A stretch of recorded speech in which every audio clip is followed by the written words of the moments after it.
Hey everyone. So instead of having you guys read the chapter and getting funded about developing an assessment and evaluation plan for your grant project, I thought I would put together a video that explained how to do that and why it's important to put together a solid assessment and evaluation plan. You're welcome to read that chapter. It's a briefer chapter, but there's a lot in there that I don't think you necessarily need. And we're getting at the time of the semester where we need to condense as much as we can, and you guys need to focus on writing your grants. So you have this video. You can also take a look at the chapter, and you could also follow up with me if you have any questions about your specific project. I'm going to use Kyle's goals that he sent me as kind of an example in different places, but these are what you see here on the screen. These are the steps that I recommend and the tips that I recommend for developing an assessment and evaluation project. So let me kind of go through and explain them. Before I do that, really quickly, why this is important. In order for you to seem credible, in order for you to be persuasive when you're writing a grant, having a solid assessment evaluation plan means that you kind of thought through how you're going to use data and evidence in a grant project.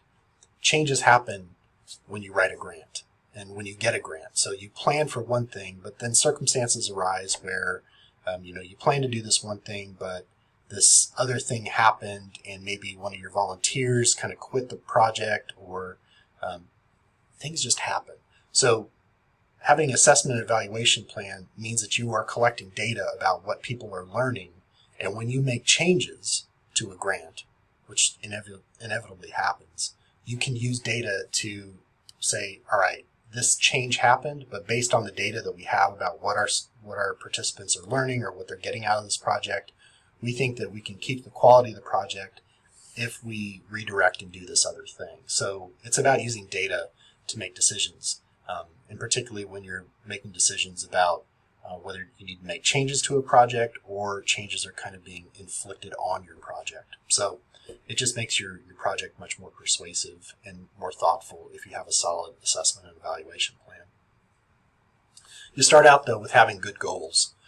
Goals that are specific, measurable, achievable, relevant, time-bound. So specific in the sense that they're not too broad. They are kind of laser-focused on the work that your nonprofit can do. And if you have 2 or 3 goals, which I think is fine, those 2 or 3 goals within them, you're not stacking a bunch of things in there and kind of packing additional goals within your goals. So, something that would be way too broad is like improving the quality of life for residents of Scioto County. That would be a very broad goal. It would not work for a grant project. It might work for an organization, like their overall goals. But for a grant project, you wouldn't want to select something like that. So being really kind of specific, like this is the specific thing that we want to try and do. M stands for measurable. So if you are proposing a goal for a project, you want to see it.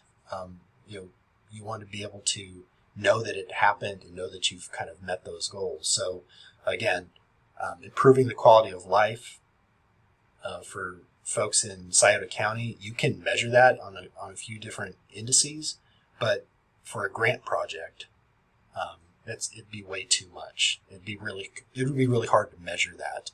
It'd be really hard for Portsmouth Little Theater to measure the cultural, the quality of programming or the appreciation of the arts that folks in a grant project might have. So being able to appreciate something is really hard to measure. So that probably wouldn't work out as a goal for a grant project. Achievable, attainable. It's something that can be realistically done. Again, the improving the quality of life, way too broad. Probably not achievable, probably not attainable in a grant project. Something that is realistic for the organization that you're working with. It's something that they can actually do. So you're not kind of putting Portsmouth Little Theater or the Bare Necessities Food Pantry on the hook for solving really large issues. So something that they can actually do. R, relevant. It's actually in the wheelhouse of the organization that you're working with. The food pantry can realistically do the things that you're asking for, but it's also within they're the realm of possibilities for them to do. It's work that they do. And then time bound, we've talked about that a bit, making sure that there's a clear stop and start for the grant project. So starting with solid goals is, you kind of have to start there. And when we talk later this week, we'll talk about your goals and we'll talk about what might need to be altered or changed.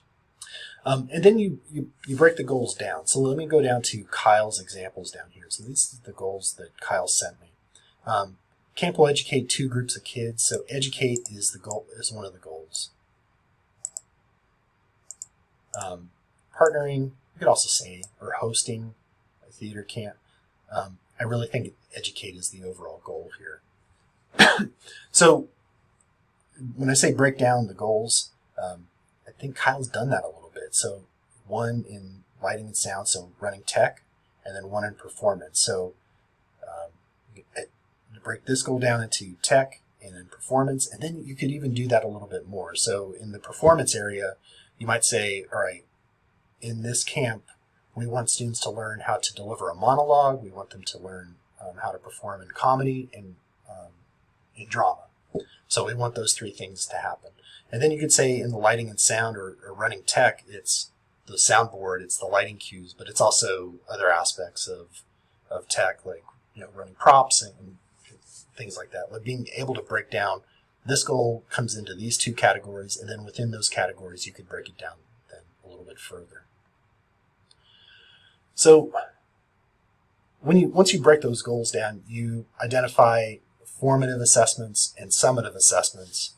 And I'm not going to require that you have both of those for your goals, but a formative assessment is a check-in along the way. So if you have a goal of educating groups of kids, you want to check in and make sure that students are actually learning halfway through, like not just at the end after there's no longer a possibility that you can kind of change things around. So you want to check and make sure that your program is actually working the way that you want it to, and then you can make tweaks along the way. So that's a formative assessment. Summative assessment is kind of like summary. It's at the end, like in summary, did you achieve your goals at the end of the project? That's what a summative assessment is. So for I'm going to pause the video here in a second, and I'll show you what that might look like for the educate goal that Kyle has for his project. Okay, so what I did is I broke down that educate goal into different formative and summative assessments, and these are just drafts. And Kyle, you cannot use all of this. You can use a little bit.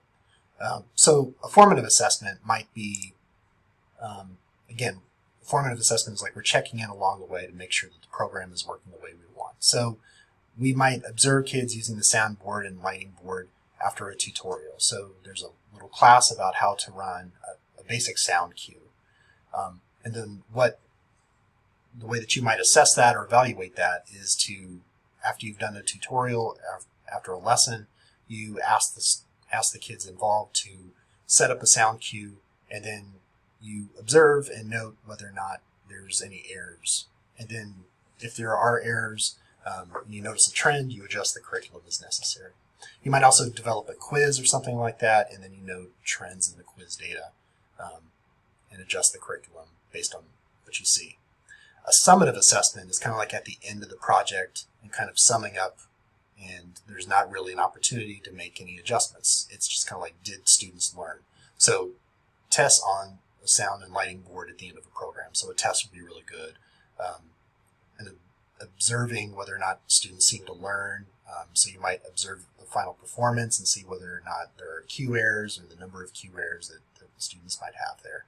You could also do a pre-test, post-test, which is a little bit formative, a little bit summative, where you, before students even begin, you test them on what they know about lighting and tech and about performance, and then at the end, you give them another, maybe a different version of that test to see if they've grown and they've learned anything else. So formative assessment is about checking in along the way. Summative, did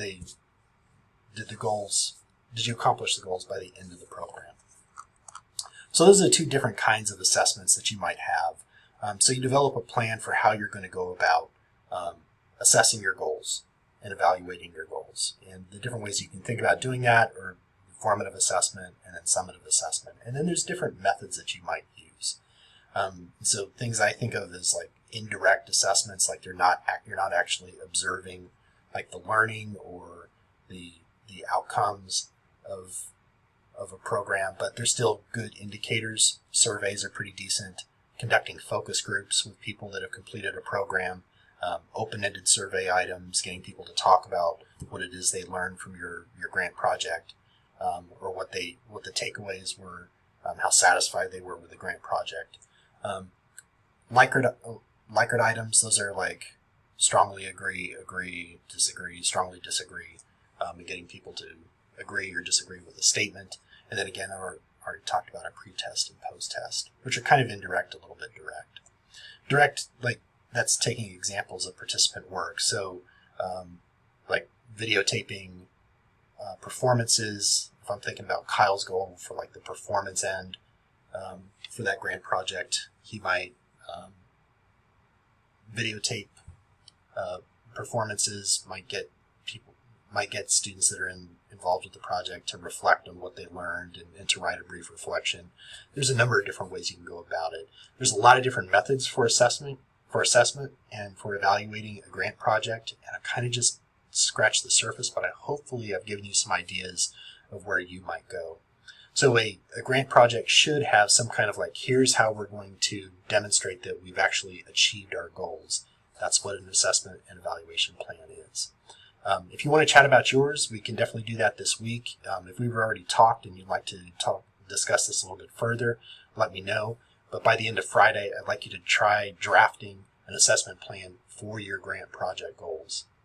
If you, again, any questions, let me know. All right, that's it for now.